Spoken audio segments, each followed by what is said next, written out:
Now, my other what the frage is the cost of asylum seekers in this country.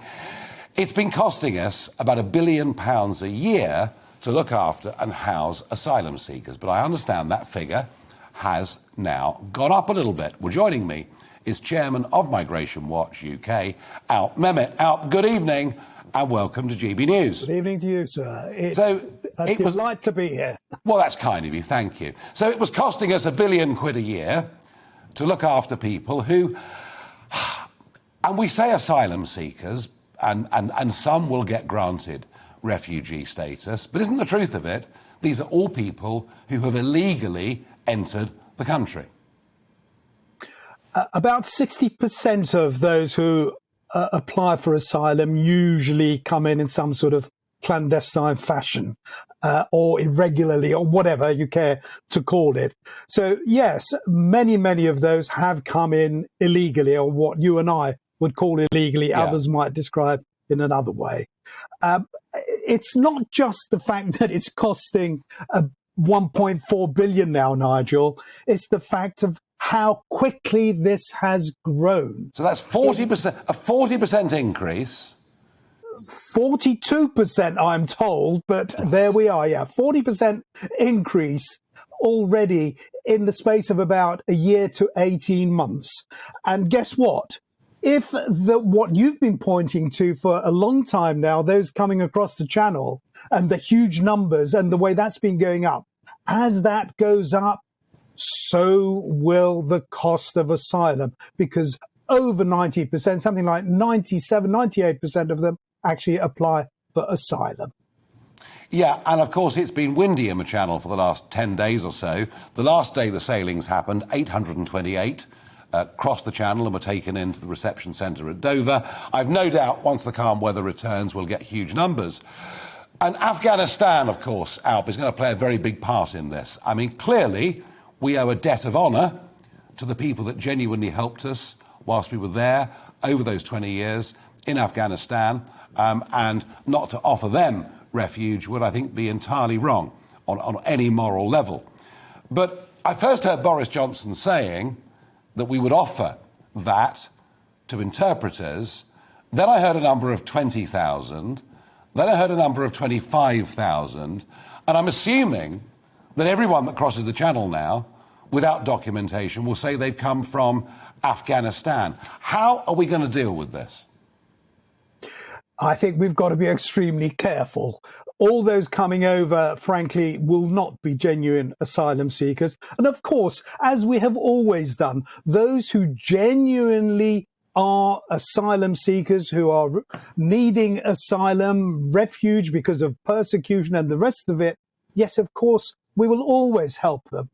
But to suggest, as has been mooted over the last few days, that because the Taliban has taken over, we've got to offer something like 35 to 40 million Afghans asylum, that is batty, frankly.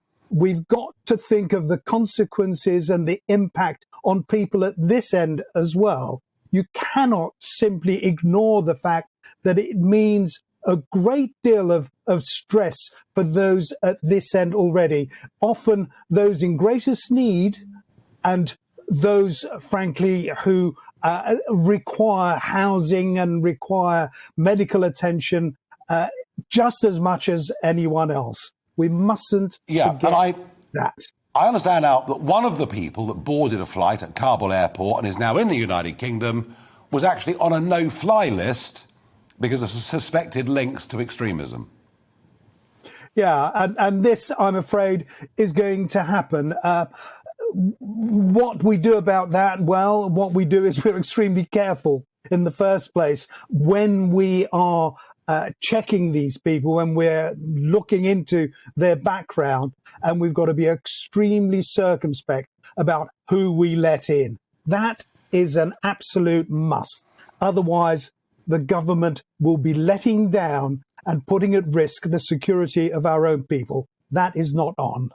And finally, when it comes to determining from a place like Afghanistan, who would genuinely be in fear of their life because of this Taliban regime, and that would be a classical definition of somebody that was a refugee. We keep hearing talk of offshore processing centres. Is there a practical, sensible way in which that might be done? I have no problem with offshore processing centres. For me, it's not so much what we do at that point, it's what happens afterwards. When the process ends, when we decide one way or the other, what happens to people then? The Australians, frankly, they don't even accept those who have succeeded in their asylum claims. Very often they go somewhere else, including the United States. However, what we must not do is those who have been refused, turned down, as often happens, I'm afraid they have to be returned either back to where they came from or indeed from where they set off from. Very often those coming across the channel have come from France. France must do more, must take them back. Al, I tell you something. One last word. This issue is not going to go away. No, please do.